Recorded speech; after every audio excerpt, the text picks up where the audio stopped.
What's up YouTube, Dale here from Zephyr Wargames, and today I'm going to bring you an October meta tier list post Darkwing Blast as well. So we're going to be looking at everything current in the meta, leading up to YCS Utrecht, and thereafter post Darkwing Blast, where the first big event will literally be release week up in Sheffield. So with all of that out of the way, please smash that like button, hit that notification button and subscribe so you don't miss out on any more upcoming content. So we're going to start off with pretty much the decks that everyone should know where they currently sit and what they currently do. I will try and explain everything or every deck that I have on the list as we go so that you can kind of see my justification between them and work from there. So we're going to start off with tier elements, and as you can see, as it is spelt specifically like tier, this is the only tier 1 deck in my opinion. It will get stronger post Darkwing Blast. It just has such a good consistent factor. The fact that it can also spawn multiple or multitude of variants as well. When you look at something like the Brigade variant, you've also got the Danger variant, you've got the Lunar Light variant. Like, the consistency behind it is absolutely crazy, and the only thing that it really got hit with on the ban list was, of course, Fairy Tale Snow, which isn't the biggest of losses. It is a form of interruption, but the deck can still do an incredible amount. On the back of that as well, it only gets stronger as the year goes on. So like when we hit something like November, it's going to get even more stronger with the Izuhu cards that come out in the Maiden set as well. So it definitely seems to be a strong deck for the future. It does have a very powerful luck element on it, but because it kind of abuses the mechanic of graveyards and milling, it's very difficult to deal with. Now we're going to look at sprites. So sprites I've kind of put in its own category of tier 1.5 because I still feel that it can utilize level 2s, and the fact that we still have E-Telly at 3 means that Gamma is now a possibility. It can still perform the Toad combo. This will just all come off of the back of E-Telly or needing that additional extender. We've obviously got Light Stage at 3, so that can help you lock out back row and get you a Lilybell, which can be a free level 2 extender as well. So yes, they've lost consistency in being able to spawn the Toad as quickly and as easily as they were able to with the loss of Ronin Toadin, but the deck can still function. It does need that additional extender, but because there are so many of them around, it's not a biggest loss or the hardest thing to do. It just means that you will need to adapt your strategy and adapt your playstyle, and if you want to, you can go for the Live Twin version. You've also got Brigade Sprite as well, so it can still put up a very big fight. Moving on to the next one that I'm also putting in the tier 1.5 category, and that is Rika. Now, Rika Sun Avon, I know a lot of you might not agree with this, but the reason that I feel that this is above the tier 2 and the rogue decks is because it has a great matchup against tier elements, but it also has very good matchups against all other decks. Apart from a deck that really, like, its biggest weakness is a towers, like a card that is completely unaffected. So something like Agnistus, something like Mathmex, that's where it gets difficult. But everything else, as long as it can be tributed as part of an effect, it can get rid of any boss monster around. This field spell is absolutely crazy, and the fact that it can just regain resource. So you've got like Petal, which constantly comes back from the graveyard. That's always going to be a search itself. They've got multitudes of ways to get into the Sun Avalon engine, which allows them to pretty much move into their extra, their link climbs, their boss monsters. It is just crazy consistent. It has great matchups and everything else that you could possibly need. Obviously, the thing with it is it burns through so much of its extra deck that when you do break its board with something like an Evenly, it does become a little bit more difficult for them to build out the grind game, but it's still incredibly powerful as it is. The next one we're going to talk about is, of course, Mathmex. Now, Mathmex I've put into tier 2, and the definition that I've kind of gone with tier 2 and Rogue is a deck that has a specifically good matchup with something in the meta, but can struggle or will compete with other decks on the same level, whereas tier 2 I feel just has generally a good matchup with all decks on a balanced level, but they're just not as strong as the tier 1.5s and the tier 2s. Mathmex, what gives them the ability is the fact that they have so much consistency. Like, they have so many ways of special summoning for free. They've got ways of searching out their trap card. They've got ways of setting up so IP Masquerinas and everything else. They don't instantly lose to either a Harpy's Feather Duster or a Dark Ruler. They will get a bit of a hit with something like an Evenly, but when your opponent threatens you with an Evenly, you can trigger the trap card a little bit early, which will give you a negate and the ability to attempt to send that card from the hand. On the downside, it can struggle against tier elements because being able to trigger its most powerful effect of sending cards can be quite damaging. The next tier 2 deck we're going to talk about is Invoked. Now, it's not just going to be in pure Invoked, but it's the fact that they now have free Nadir and they also have free Fusion Destiny. If you wanted to, you could put in the branded engine as well, and basically what you're going to end your board on is something like an Invoked Macabre backed up with a Mirror Jade and, of course, possibly a Fusion Destiny and Nadir 7, Winder and everything like that. So as fusion boards go, it is incredibly powerful. However, it does lose to the standard Dark Ruler No Mores, the Super Polys, everything that Tier Elements, which is the Tier 1 deck, is going to be running. But if they can go unopposed and they can build their board, being able to negate and banish with something like Macabre is incredibly powerful. Being able to protect most of their stuff through battle by dropping an Alistair to increase their attacks is also going to be near enough invaluable. I don't think DPE is as strong in this format because it does destroy, so again it will trigger the tier element effects, and that's kind of one of their greatest strengths, is unless it's going to be moving from the graveyard and being banished, it's always going to gain resource. Next up into the tier 2 category is, of course, Sky Strikers. Now, this deck obviously has future involvement and future improvements with the form of Linkage coming out in November in the Maiden set. But as it stands right now, it's one of those decks that's got a nice little benefit in the form of Into the Vrains. So the spell card that lets you special summon a monster and then instantly link with it. And then it does give you recursion from the graveyard as well. I feel with Strikers, their grind game is incredibly powerful. The fact they can utilize Mystic Mine as well, which is one of the strongest cards in the format, does give them the balance of everything they need. Yes, they can lose to something like Simple Kaiju, which very few people are actually running right now, but they just have that ability. Like Kagari at 3, the fact that they can constantly keep looping their engage is absolutely crazy. So, speaking of Link to the Vrains, the next deck that you can kind of look into, or when you look at the other decks that utilize the Link into the Vrains spell card, you can actually look at Salamangrates. So Salamangrates I've put into sleepers, and what I've kind of defined as sleepers is it's a deck that isn't or doesn't have high representation as it stands right now, but it's a deck that still has competitive values to it. Like, it has a nice balance of back row and front row. It's got its own archetypal double pop or counter trap. It has instant route into a go second transcode access code route, and it is still very, very powerful. The Link to the Vrains does give it a nice little benefit and a bonus because it has that ability to try to go one route and get stopped, and then it has a backup to go the same, which is very similar to Code Talkers, which is why I'm also putting them in sleepers.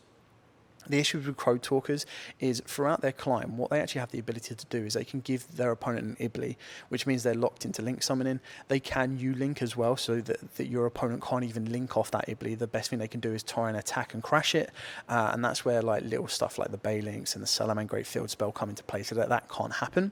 So it has a very good go first lockout, not to mention that it can back itself up from a Dark Ruler No More with a form of the counter trap as well, Signet Conflict.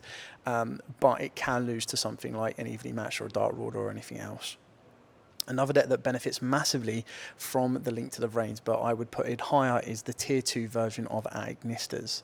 Now, this deck is, again, incredibly powerful because it produces one of the strongest towers around, and when you're putting the towers around and just a single card, it's not able to lose to a Ra Sphere mode, it's not able to lose to a Lava Golem, unless your opponent gets a little bit lazy and puts on a Heat Soul as well, or a little bit greedy to do that. It is one of the strongest towers around. Very few decks can actually deal with it, and stuff like Dark Rulers, Droplets, everything like that does very little to it. Off the back of that as well, you've got to remember that just one Agnista monster can get them into their field spell, which doubles up the consistency that they've had before. And if you were to stop that field spell, or you were to stop that first monster, with Link to the Vrains, they also have a second way of doing it. Another deck of the sleepers that also benefits from Link to the Vrains is, of course, Marincess. Quite like the Agnistas, they can produce a towers. The issue is, unlike Agnistas, they can't consistently do so. They do need to rely on one-ofs in the form of the field spell search or the trap search in order to find both front row and back row interactions. And if your opponent is able to stop you getting to them, you're not going to want to be playing 3-ofs of cards like that. They are just 1-ofs or possibly 2-ofs at a stretch in order to kind of give you the consistency you need without clogging your deck down too much. Marincess is still incredibly powerful. I do feel that it is a sleeper deck. I feel that when you look at Cyverse decks themselves in general, they've got stuff like Signet Mining, they've got cards that just generally search out Cyverse, and it is the most recent type of a deck around. Like, we only got Cyverse when we got Vrains, which was introduced to us like 3 or so years ago, so there's still time for it to develop. Like, we've had Warriors and Spellcasters and everything like that since day one, so it is something that will definitely improve over time and work its way up, but it's definitely something that has future growth and future potential as well. So it's not a cut and dry, end all, be all, that is all you're going to get kind of thing. And I think with Marincess, you've got the waters, Salamangreats, you've got the fires, Code Talkers, you've got a range of everything, and Agnistas, you basically have like little jelly beans. So they all have their abilities to produce powerful link monsters, towers, back row, front row. It's all about the consistency, how well represented they will and can be, and how effective they can be in the meta. I feel that there are multiple ways to stop Marincess, but they have the difference of being able to play so many hand traps. Another one of the tier 2s is Sword Soul. Now, unlike previous meta decks, Sword Soul is one of them decks that hasn't really fallen down the rankings due to hits on the ban list. It's just fallen down the rankings in general because of the way the meta has been power crept. When you look at Sword Soul, obviously, if you want to go for their strongest kind of protective board, you've got Blackout, Yugioh, and Baron. A lot of people are now no longer going Baron route, and they actually go to the level 10 that lets you banish and burn 1200 or for a spell on a monster. Now, obviously, they do have great ability to win in time because the 1200 burn is, of course, a lot stronger than a Cowboy. They've obviously got Sovereign, which can be an incredibly powerful boss monster that lets you banish from field and grave, being able to dodge the tier element effects. However, a banish negate on the field isn't that great with the form of Yugioh as much as it once was, and then Blackout isn't as great in the tier element matchup because destroying the cards can actually allow them to keep going. That being said, in the Sprite matchup, it can be good, but because they are going to be relying on more extenders and they're going to be relying on cards that pretty much do not consume normal summons to get everywhere they need to go, they don't really worry about the one or two interactions. Like decks like that and the Reekers that can just activate the field spell, and as long as they've already baited out the level 10 being able to banish it, or baited out a Baron, they can just tribute out the Yugioh and then they're good to continue to keep playing. So it's not always cut and dry, done and dusted, and I feel that's where they've kind of fallen back. So yeah. Moving on to a fun deck now. Now, I've gone with Synchrons. Now, the reason I've gone with a fun deck is the ban list has really given them a bit of a knockback. So they lost the Chaos Ruler, which was an incredibly powerful card for them because it was able to mill the lights and the darks. It was able to give them a search. It was able to set them up higher level synchro plays, abyss plays, and everything like that. The deck is incredibly powerful, but I feel that the way that it's generally built doesn't allow you for space for a lot of hand traps, and it definitely doesn't allow you for space for a lot of back row as well. You are reliant on like one or two card combos that will continue to go and allow you to continue to play through stuff like Nibiru's and a couple of hand traps themselves, but I feel that if their board gets broken, that is pretty much it. It's very difficult for them to come back because they go through so many materials for the from the extra deck to the graveyard that it's basically one of them ones where it's like put everything on the board. If your opponent cannot break it, you will win. But if they can break it, it is pretty much game over. Now, when you get into game 2 and 3, that's when it starts to adapt a little bit more. That's where you might play a little bit more back row in order to protect yourself from something like a Dark Ruler. But I just feel that the format isn't quite right for them right now with Dark Rulers running around freely. And that is probably their biggest weakness. Yes, they do have a lot of boss monsters, but if your opponent is able to pretty much turn the board off and then able to pick off the monsters bit by bit, there's very few recursions or anything like that in order to maintain some resource. Now we're going to look at Tri-Brigade. Now I'm putting Tri-Brigade into tier 2. I feel the most common use of the deck right now isn't really pure. It's probably more so with sprites. So it kind of teeters on the edge of 1.5 and 2 depending on the variant you're playing. I still feel that right now, while people aren't playing Lancers, which is the biggest weakness for a deck like this, it has one of the best kind of front row, back row combinations. When you look at Revolt, Revolt is just such a powerful trap card. It's absolutely mad, and it kind of shares the same level of power as Dragonlink. So with Dragonlink, I'm also going to put the Bysteads up here as well, and I'm going to tweak where the Bysteads go in a second because the Bysteads is a future deck to look at. So the Bysteads I'm going to put into Rogue because they have actually a really good matchup against Tears, being able to move stuff from the graveyard, banish them, and kind of stop them being able to resolve their effects. And the reason Dragonlink has gone into the sleeper format is as it sits right now, they're not as strong as they once were. Now, the loss of Halley Firebrax, the loss of Chaos Ruler really did knock them back a bit. But quite like they've done in previous formats, once the Bysteads come out, they will be able to step their game up a little bit more. They're still able to play the adventure package. They'll be able to get into the rogue elements of the Bysteads, and that's just going to give you more interaction to deal with your opponent's plays. So it will then allow the Dragon Link to upgrade from sleepers to rogue or tier 2. It's definitely something to keep your eyes on. Another deck that's going into sleepers is Dinos. Now, the reason I've put Dinos into sleepers is that it has probably one of the best main deck boss monsters around in the form of UCT. The issue is when you look at matchups like the tier elements, flipping stuff face down isn't always the end of it all, because they can still fuse with face down cards. Sending the cards to the graveyard to burn for 1,000 isn't always the best, because it will also allow them to trigger effects, I believe, because I don't believe they're locked for damage step. They also have the ability to utilize Synchros, XYZs, and Link monsters from the extra deck. Not to mention, if you wanted to, you could play a pure blind Ghost second version with Super Poly, break boards apart, UCT, and push them for game. I'm also going to put Virtual Worlds into sleepers as well, because when you think about it, Virtual Worlds' main boss monster in Chuchi, the Synchro, is incredibly powerful. Like, the fact that it stops your opponent, like all the cards going from field to the graveyard are going to be banished. It does have a nice counter to the tier elements.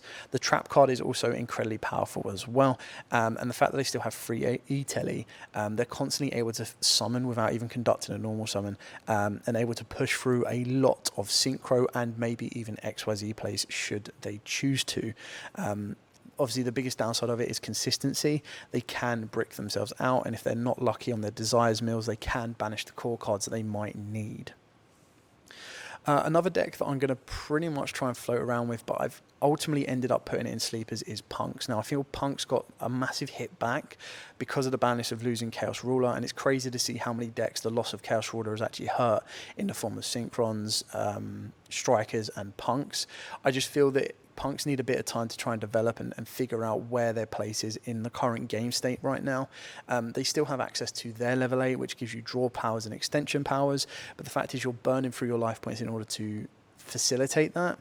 Yes, that does help with the Psychic Aim Punisher play, but it can be very, very difficult.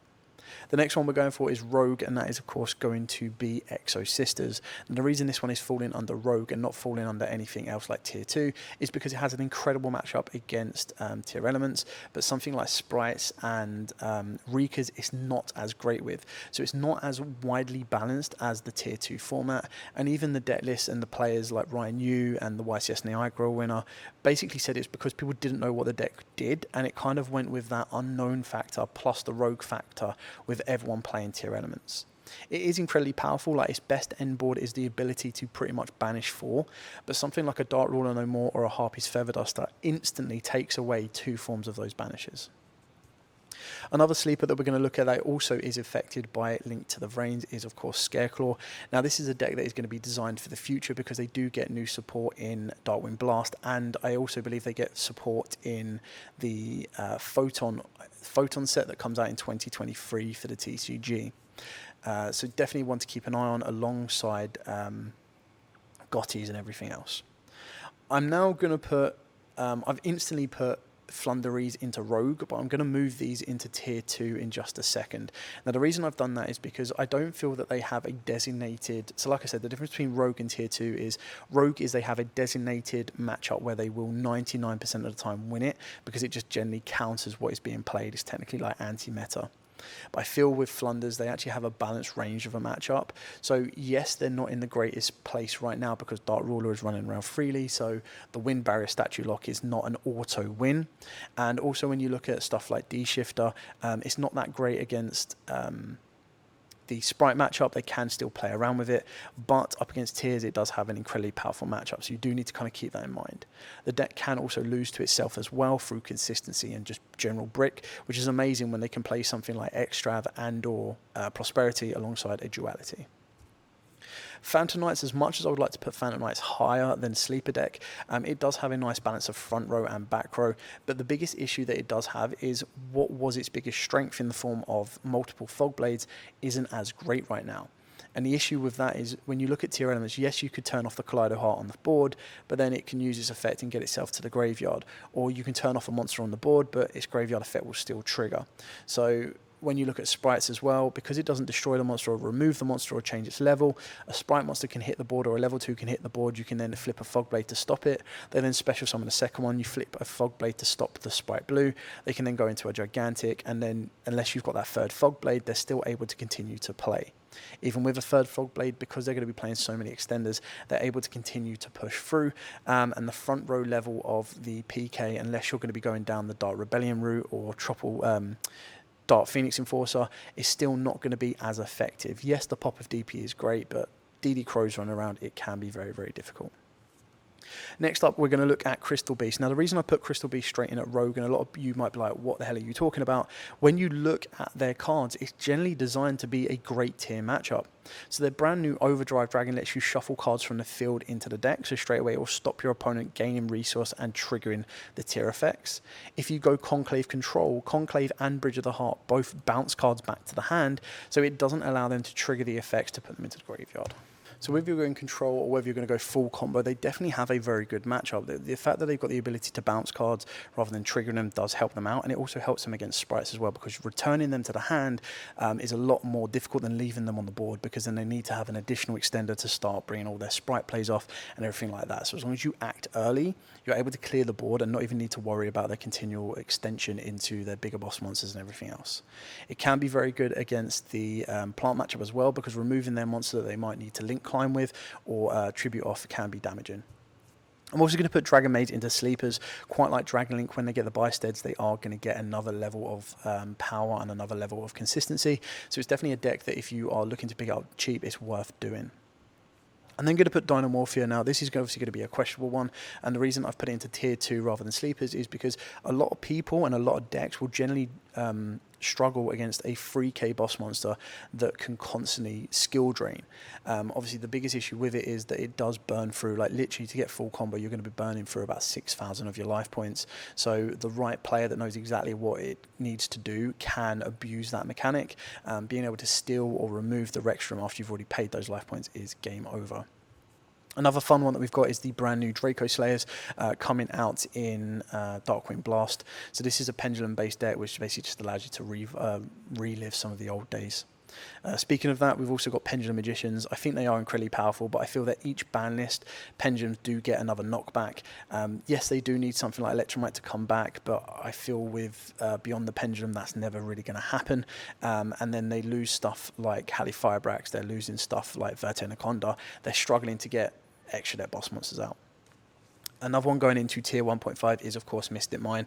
Whether you're playing pure Mystic Mine or Runic Mystic Mine, a deck like this is just incredibly powerful, and it does actually utilize a lot of control. Yes, it is easy to deal with if you draw the out. The longer the game goes on, the longer the chance, or the bigger the chance of being burnt out is. When you're putting in Ojama duos and Ojama trios, they're able to control the game more. Not worry about lightning storms, not worry about evenly matches. They could then still run all of the other floodgates like Gozen and Rivalry, and they really do control the board state. They really are able to kind of make you feel helpless as you're playing a game. So unless you're specifically dedicated to deal with it, a lot of decks are trying to put main deck outs to Mystic Mine.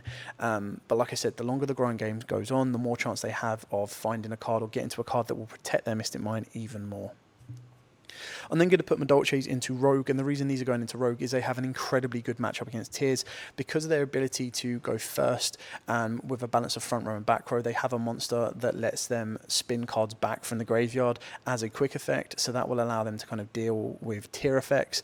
Not to mention their main boss monster in Tiramisu also has the ability to spin cards back from the field. Non-target can obviously deal with any effect that wants to trigger in the graveyard, or a card that would like to remain on the board, or maybe a non-target protection kind of effect. So they do have an incredibly great matchup against Tiers, but they will struggle against other decks. They obviously have natural outs as well to Mystic Mine. The next new deck we're going to look at is the Kashantri Law. So this is the rank 7 deck that comes out in Darkwing Blast. I feel right now it's a sleeper deck because we already know their new support that comes out in 2023 is ridiculous. They get a field spell rotor, they get a monster that can special summon itself for free, they get a rank 7 XYZ which has Omni Negates and allows you to reattach stuff from the Banish Zone. So definitely a deck to be watching out for. Another deck going into Rogue is of course going to be Heroes. The reason this goes into Rogue is it does have very good matchups. Like Dark Claw is incredibly powerful against tier elements. And when you're utilizing OTK capabilities as well, consistencies, they've got free Fusion Destiny now. They've also got the Dark Angel play that can lock your opponent out of using spells. It can do incredibly well. The issue is that it will struggle against the generic cards like Nibiru and everything else. You do need to be aware of that.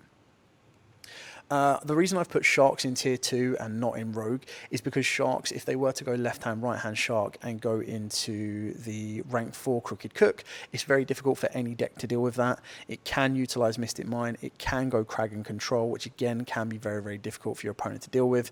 Obviously the issue is it does tribute, so it will trigger the tier element effects, and it is something to be aware of, but it is also a deck that I don't feel is going to be highly represented.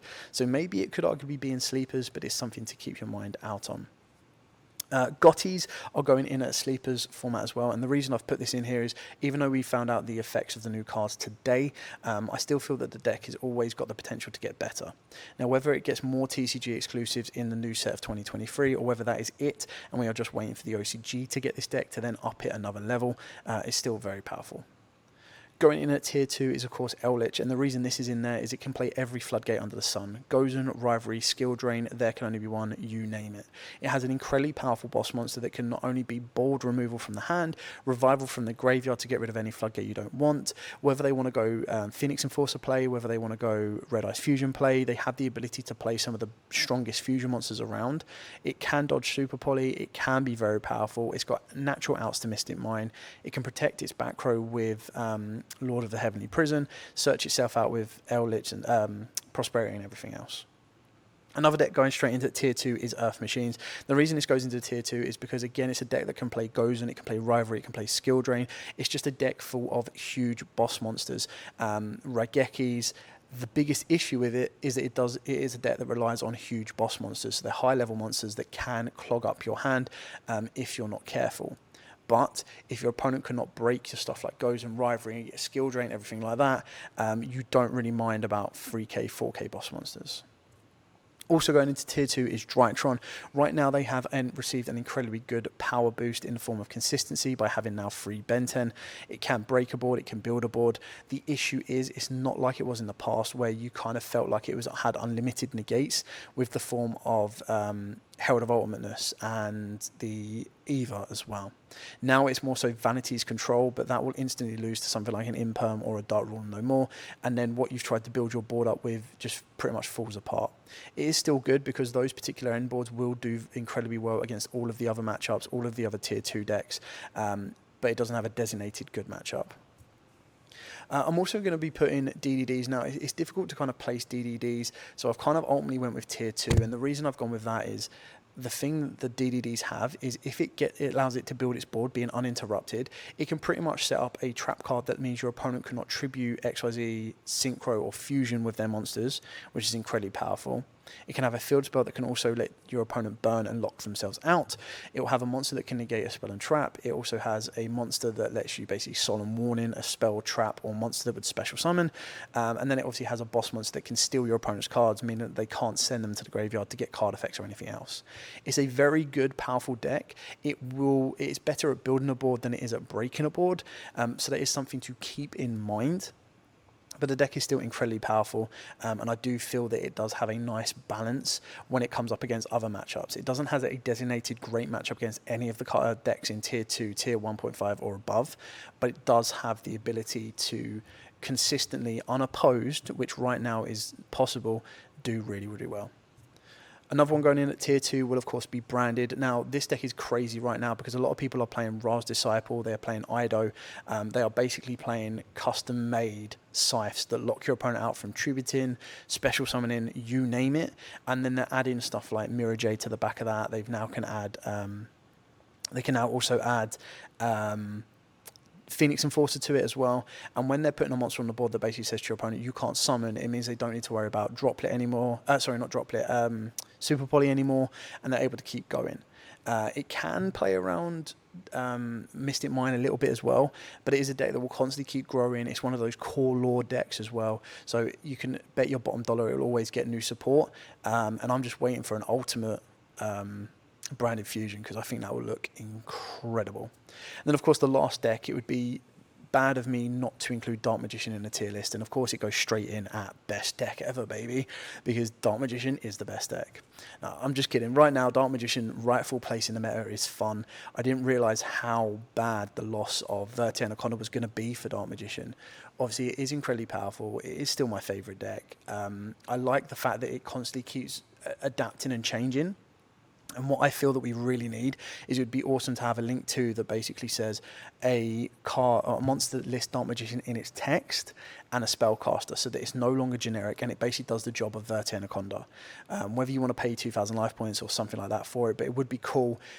Or we basically get our own version of Red Eyes Fusion that is a Dark Magician card that can be searched. I think we just need an easier way of getting into Dragoon, which would actually be pretty fair for a Dark Magician deck. So Konami, if you need an idea, hit me up. I'll be more than happy to give you an idea for a Dark Magician fusion spell. Anyway, for now, thank you so much for watching. I know this was a fast video. I tried to kind of get through everything I possibly could to give you as much information as possible for the upcoming format. But for now, thank you so much for watching. Don't forget to like, comment, subscribe, share. Till next time, guys, as absolutely always, stay safe. And of course, happy dueling.